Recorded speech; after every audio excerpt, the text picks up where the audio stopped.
When we went to record Lost in the Sound,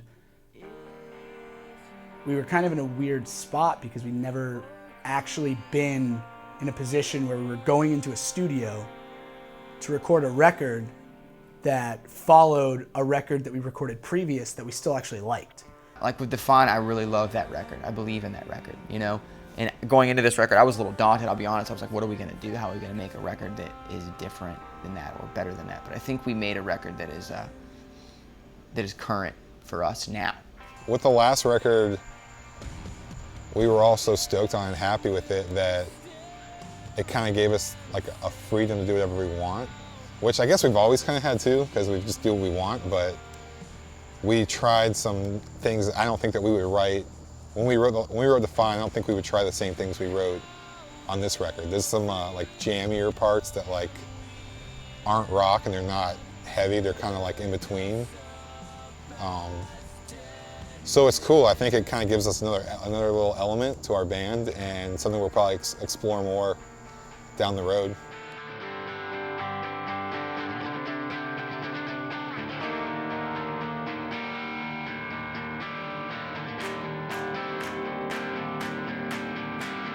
Let us be cold, make us weak. Let us because we all have ears. Let us because we all have eyes. Good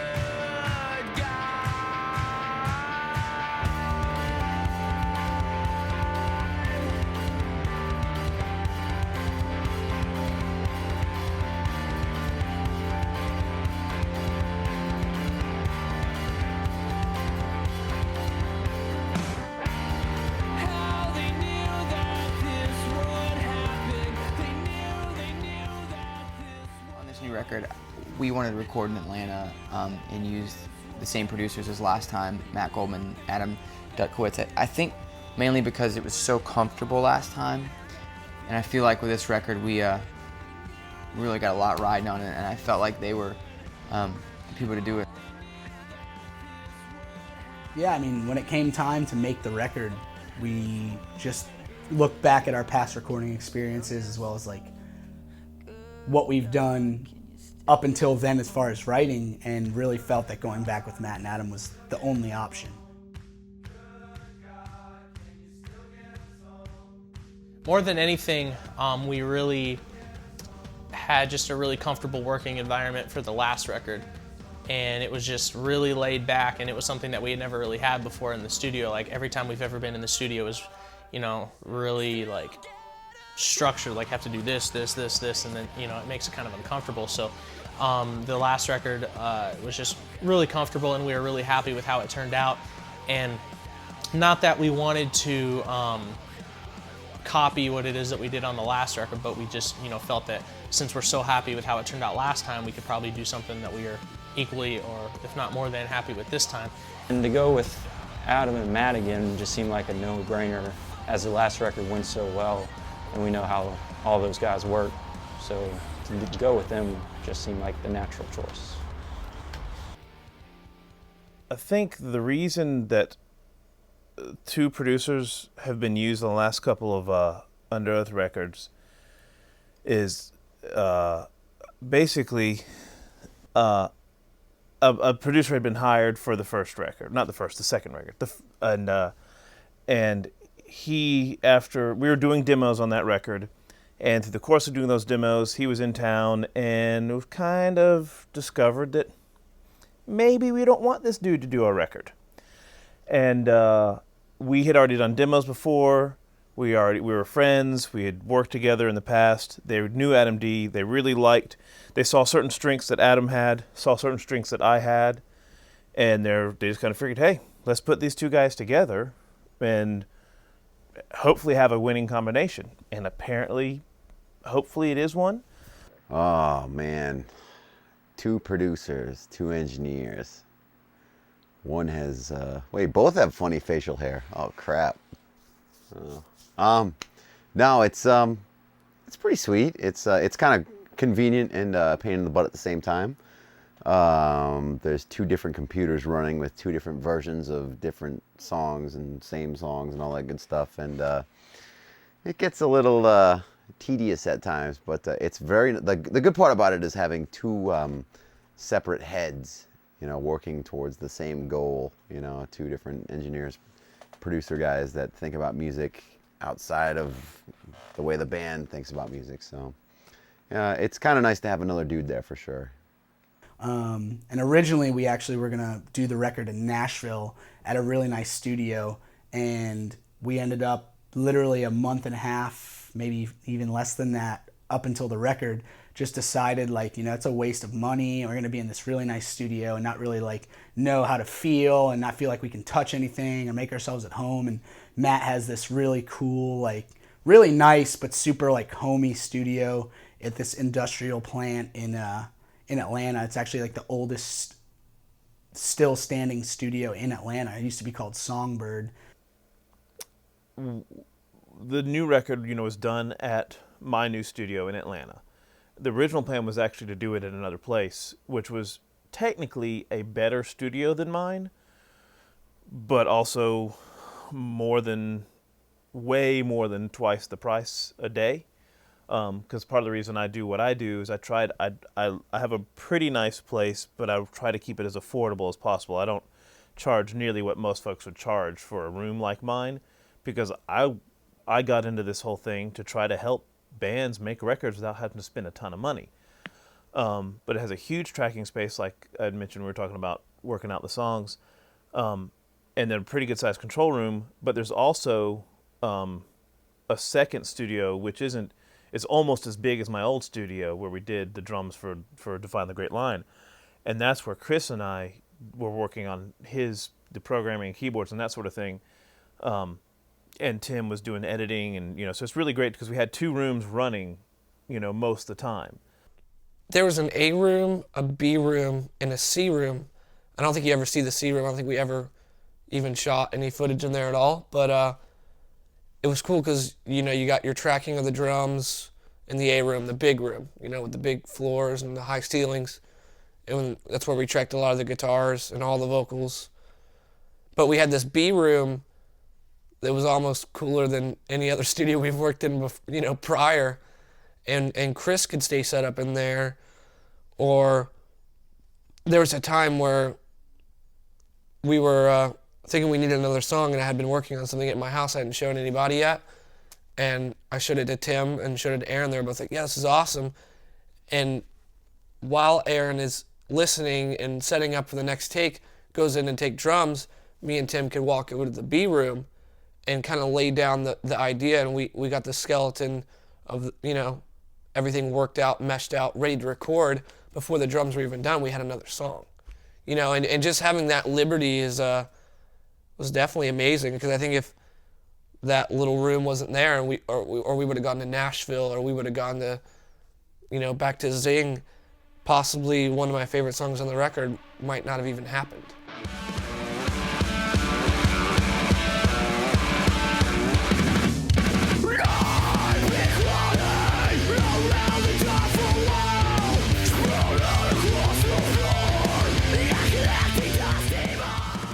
Adam wants to create the perfect record, that every part is played flawlessly like a computer and a machine, and it's just the absolute tightest and greatest performance ever. And I can agree with that about, let's say, 70% of the time. The other 30%, I think people are human and make mistakes and play things certain ways, and Adam was pretty tough when it comes to the performance of us playing, and wanted to hear certain things, and we had to fight a lot of the time to get the natural sounds that we as guitar players make to make it to the record.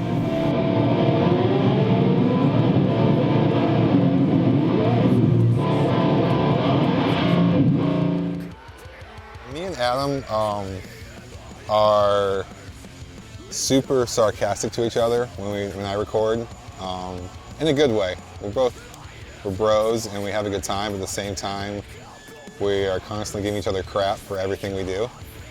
So it's kind of fun. It never gets out of hand. It's always cool, but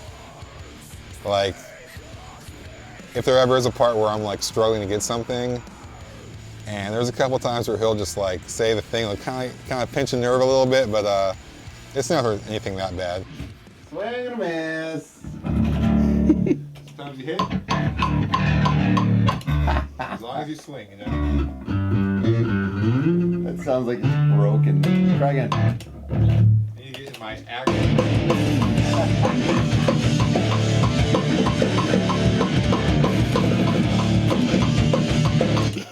No. You're so graceful.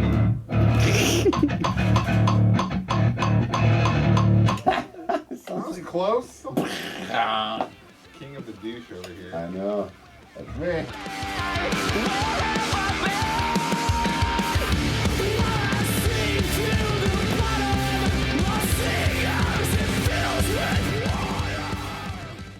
Dude, it's just fun to bust that kid's balls because he's got a sense of humor, you know. So that and dang, you know, look at me. I'm actually I'm gonna compliment the kid. I think he's a pretty good bass player, so I can get away with busting his balls and, you know, making light of the situation when his bass doesn't stay in tune and he can't make it stay in tune and he can't find where the beat's supposed to be and he's very confused by life. So there you go. You know, make light of it. Adam's probably the hardest on us than he is on anyone else because he's a guitar player in his band and he knows the way that things are supposed to sound. And with vocals or anything else, like there's one note and you have to hit that note. But with guitar, there's, you know, 6 notes going at any given time. And if any one of those 6 notes are out of tune, the entire part is shot or blown out, as he would call it. And he'll literally stop the album, he'll solo out your guitar, and he'll sit with his eyes closed and his ear up to the speaker, waiting to hear an inkling of fret noise or something fluttering or whatever. And there's so many times where we're sitting in the studio and he's saying, "Do you hear that?" And we're all just like, "Hear what? Do you hear that?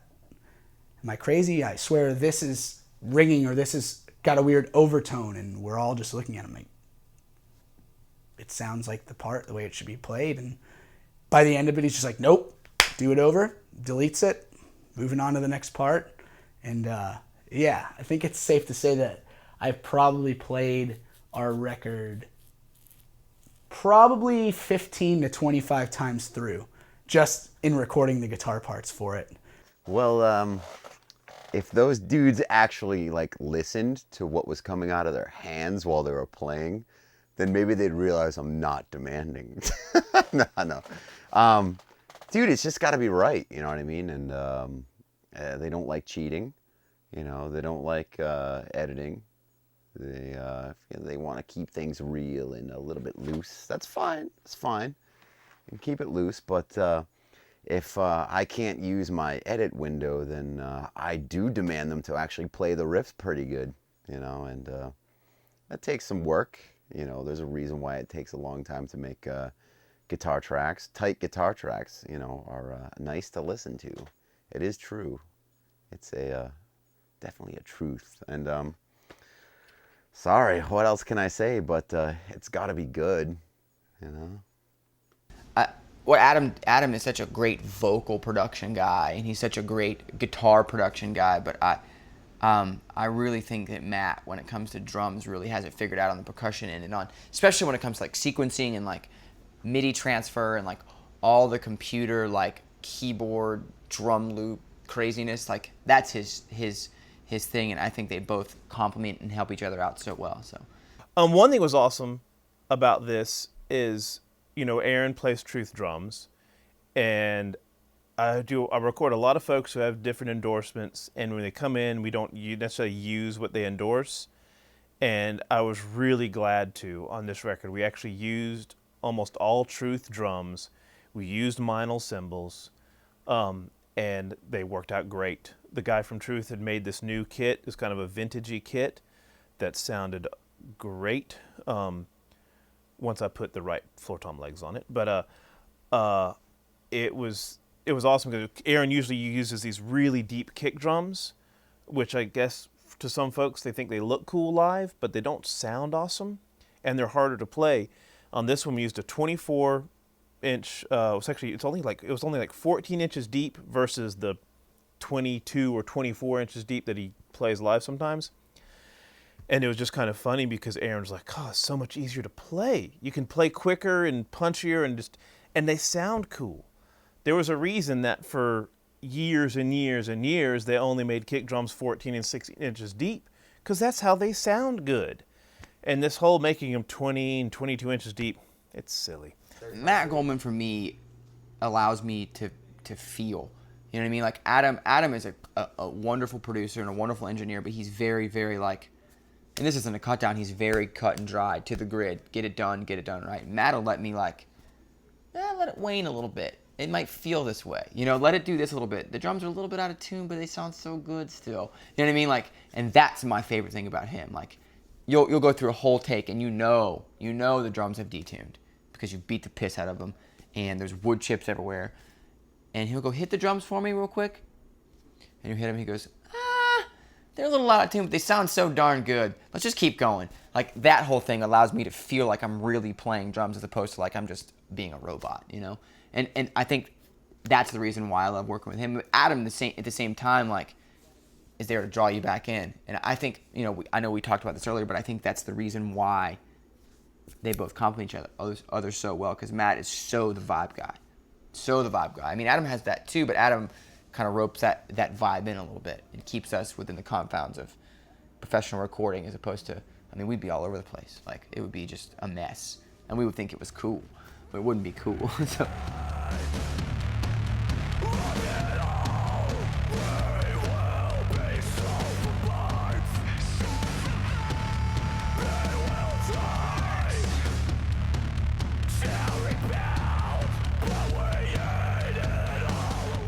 For this record, I had a lot more idea of what I wanted to do way beforehand, like, you know, way before we went into the studio. So I did a lot of writing on, you know, on the road, a lot of stuff on my computer. You know, I was writing stuff on, you know, on airplane trips and cab rides and, you know, just downtime, being bored. And I had a lot more to go into the studio with this time than I did last time. And it was, I really felt more confident going into the studio with this record than I have any other record because I had a solid idea of what it is that I wanted to do, you know, certain instruments that I wanted to use, things that I wanted to steer clear from and things that I wanted to try that I had never done. And I would say for the most part, everything that I wanted to try to do, I did, and I'm really happy with it. And the things that I wanted to not do, I made sure to not do, and I'm happy about that too. Well, with the 2 rooms, it was cool because Chris and I could be working on something, and then the guys and Adam or whatever, they could come in and listen to what we did and say, hey, we like this, we don't like that. We had got immediate response, whereas before we were working in Atlanta while the guys were in Massachusetts. And so we didn't really get input until, you know, too late sometimes. And then, like, it also was great because when they were working on stuff, we got to go in and listen when they got it, you know, we got guitars done or vocals done, we'd come in and it's like, well, we like this, we don't like that. We feel really good about this. Erase that, I don't want to hear it again.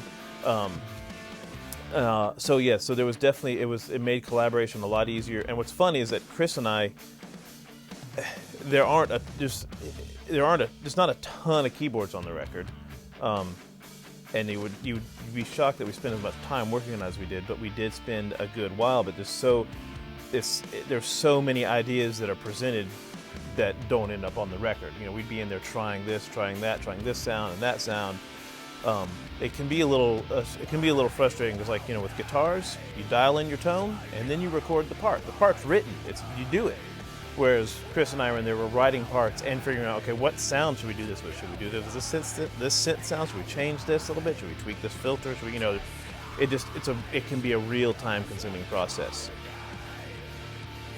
Matt plays a fairly important role in what I do in the studio just because he's you know, really good, you know, at being someone that you can bounce ideas off of. You know, like we'll sit in the studio for hours just being like, you know, I'll show him my idea and he'll be like, oh, that's awesome, you know, maybe we could do this as well. Or he'll be like, you know, well, maybe that's not such a good idea, or he'll have an idea and I'll say, you know, that's a really good idea, let's build on that, or I'll say that's not a good idea, I like what I have better and whatnot. But it's just, it's awesome because he's really good at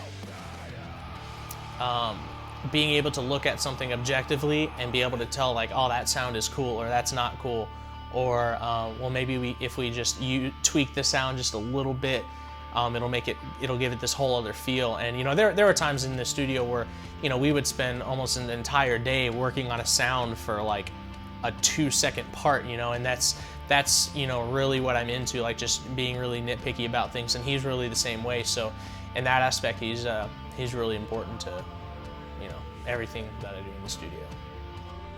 Personally, and I haven't even said this to Chris yet, I think him having that extra time, he's made some of the coolest stuff I've ever heard him make. And I think that's just not that. I mean, obviously everyone gets better in time, but I think it's him being able to have that at his hands to just constantly work on something. And I think you can really tell Chris's stuff, I think, from all the records we've done, has come a really long way.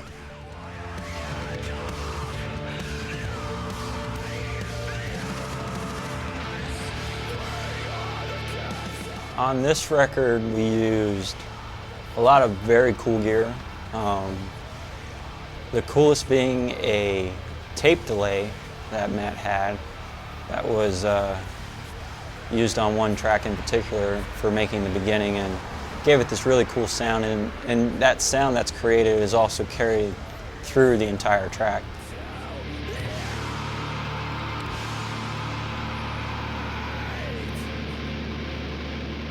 And with this record, we really wanted to make sure that the parts that are supposed to feel huge and feel crushing, the same way we hope that they translate live, we basically wanted to capture, the energy and everything that happens on stage, on tour, in the studio. And you can't really do that when you're sitting in a chair just plucking a string ever so softly to make sure that it's not out of tune or not ringing a certain way. So there were a couple times where a couple parts where we're like, this part can't be the way we're doing everything else. And we would actually set up, headphones and a really long cable out into the tracking room, and actually stand in front of the amp and just play the song and play the parts and, get, noises and feedback and anything else that we wanted to get to feel live. We actually just did it live.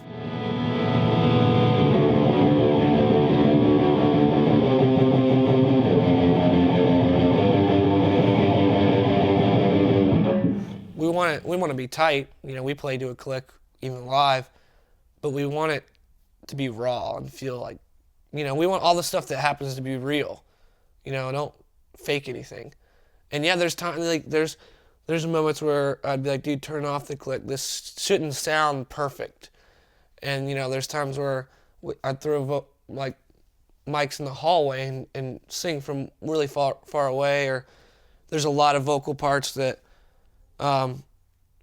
me and Aaron would get in the same room, be it the same mic or two different mics, and like if it was an alternating part, like you're obviously hearing the other dude in the other mic, or if we're singing the same part in unison and then doing a harmony at the end, we wanted to do it that way no matter how much Adam was like, this is stupid, you could do it single. But single doesn't create that eerie vibe, like that thing that I admire so much about Pink Floyd is you can take this pretty in unison, almost choir-esque part, but there's this sense of this eeriness to it, because two people aren't going to be completely perfect unless you make it that way in a computer. Yeah, they wanted to keep the whole the mentality of whatever vocals they track on a record. It's the kind of thing that they could pull off live and not have it sound too studio. So yeah, we definitely tracked it with the sense of don't bury the choruses and harmonies, and don't multiple track the lead vocal just because it's got to sound kind of real, when they kind of transpose it to the live show. And I think we kind of pulled that off, because even the parts where it's like lots and lots of people, it's the kind of thing where you almost expect the crowd to sing along, and normally they do for that band. So think it'll work out okay, maybe. Yeah. Usually, if you're the singer, singer in the band, you'll double yourself and then double your own harmony. I let everybody else sing, because I want it to feel like these songs we can truly play live. There's no tricks, you know what I mean? Which I think is huge, especially these days, man. Every record is just a trick, which is fine. I mean, I think that's great, and I've been part of those tricks, and it's cool. But this record, we really we got Tim to sing harmony when it was needed, you know, so we could and if there needed to be a double, we would just work all day and get a double with a different heartbeat, you know what I mean? So, I don't know, I'm stoked about it. When we would go to do vocal parts that we needed to sound like a bunch of people, like we would really get a bunch of people as opposed to double tracking or triple tracking or quadruple tracking, or me and Spencer, there's a lot of times on the record, there's even harmonies where it's just us standing together, which is bizarre, and we've never done, but we really fought to get that done, because that's a pain in the butt. When you have two, you can't auto-tune when you have two guys, so we worked till we could get to where we could both stand in the mic and sing separate notes and separate parts. It's cool. We did a lot of singing into a hallway. We put stereo pair at the end of the hallway. We did a ton of that, which was my favorite vocal sound on the record. Yeah.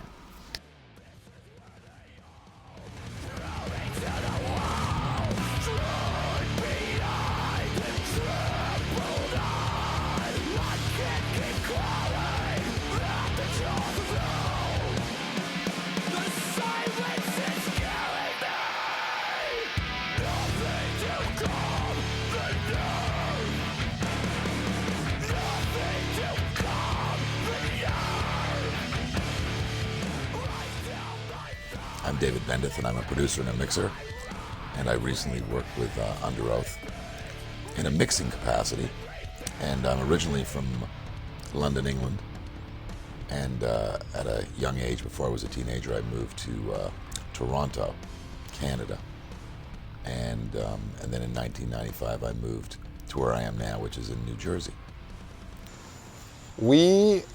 I personally, when David Bendeth's name came up, was not stoked at all on him.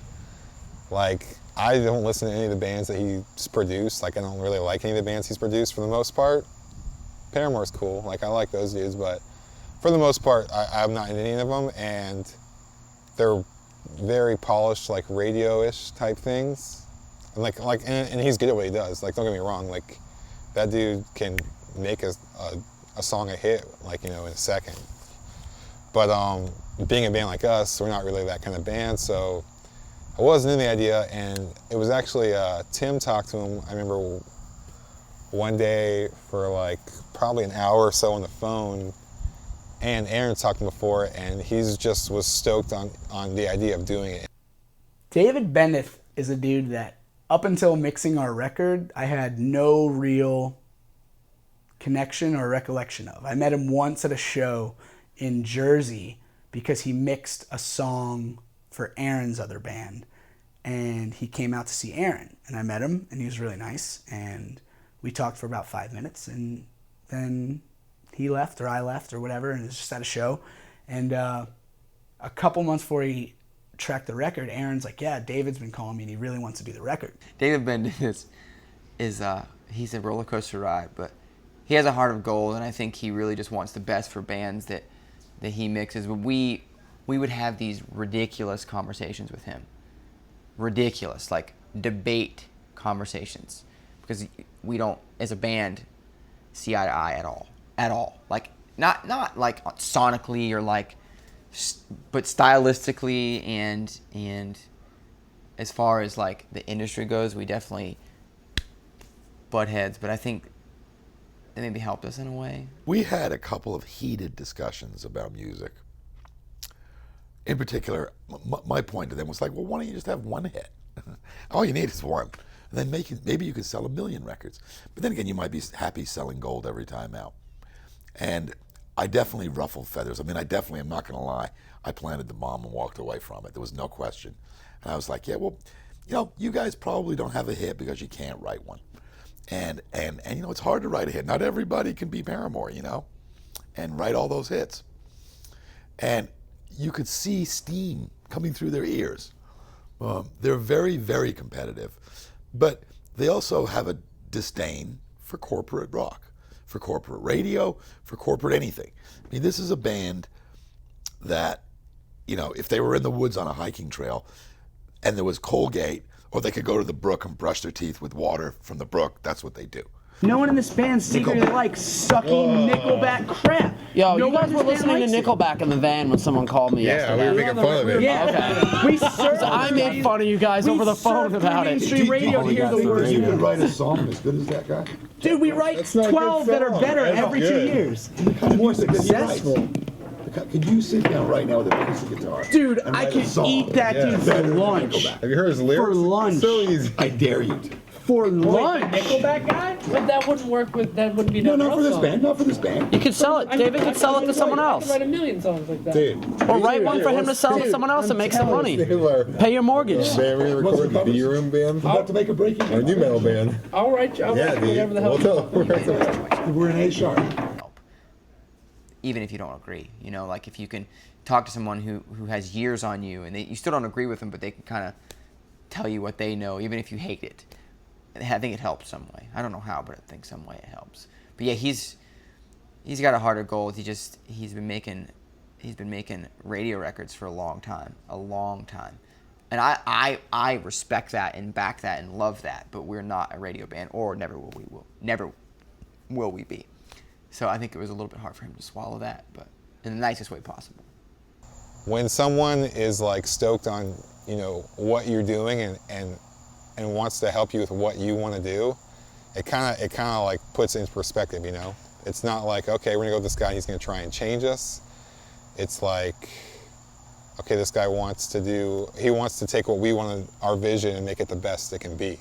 One day he called me and he told me that he'd seen us live 4 times.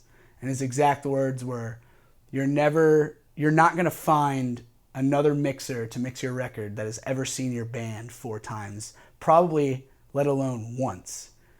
And I'm 54 years old, and I'm making the best mixes of my life, and I'm the only effing dude in this entire country, probably this entire world, that can mix the Under Oath record the way it should be mixed. On the records that they recorded, I mean, it was really good. Don't get me wrong. I thought it was good, but it sounded almost too raw to me. And then when I saw them play, I saw them in I saw them at the House of Blues the last time I saw them in Atlantic City. And then the time before that, I saw them at the in New York at Roseland. And then I saw them on Warped. But each time I saw them, they kind of were getting tighter. And Aaron was getting better as a drummer, and sort of all around it was just sort of tightening up. And then the last time I saw them, I went, wow, I mean, this band has to be heard properly. And not that I didn't think the last record sounded good. I thought it sounded pretty good. But I wanted it to be epic, like huge sounding. And that's kind of what I went for on this record.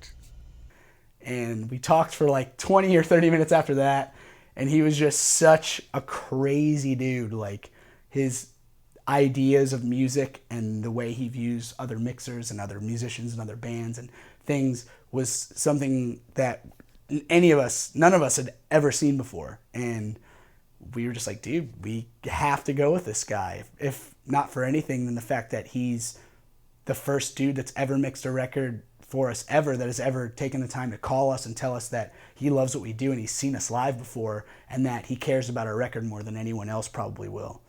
Another thing that was weird was the whole band came here for this mix. And I've never had a whole band for a mix before. I mean, usually they're off touring, or this band really cared, and they really wanted to hang out. And that was exciting. Because we'd have to send a CD, or we didn't have to send a file through the internet. Everybody was in the same room, and decisions were made on the spot. And it was way more creative. As cool as I felt after we did Define and how good I felt about it, like, I feel way better about this record, because I feel like I can really look at every dude in my band, including myself, in the mirror and go, man, we really pushed it. We went above and beyond what even I was hoping we would do, you know, and I think that's a really cool feeling. Like, we worked so long and so hard on this record, longer and harder than we've worked on any other record, and like, when I listen to it back, I get just a feeling of accomplishment and just a really big, yeah, I just feel accomplished when I listened to it, just because we worked so hard and so long, and it just turned out so much better than I thought it could ever turn out. And I hope when people hear the record for the first time, I hope that they take away like a sense of honesty. I think that I've really not heard a record that I've just listened to and just been like, man, like no one on this album, no one on this CD, whatever it is trying to do anything. It's just being done and they're just doing. And I really hope that people take that away from listening to our record, because I really feel like that's one of the most special things in music, when you can listen to a record and be like, yeah, they're not worried about radio, they're not worried about money, they're not worried about the industry, they're not worried about pleasing the label or the management or girlfriends or wives or friends or other bands or anyone. They're just doing what they do. And I think that that's something that you can never take away from a band or album ever. You'll never be able to take that away from Relationship of Command or The Shape of Punk to Come or Clarity. You'll never be able to take it away from these monumental records that have changed things. And that's what I strive for. And maybe there's a glimpse of that in our records, and maybe not. But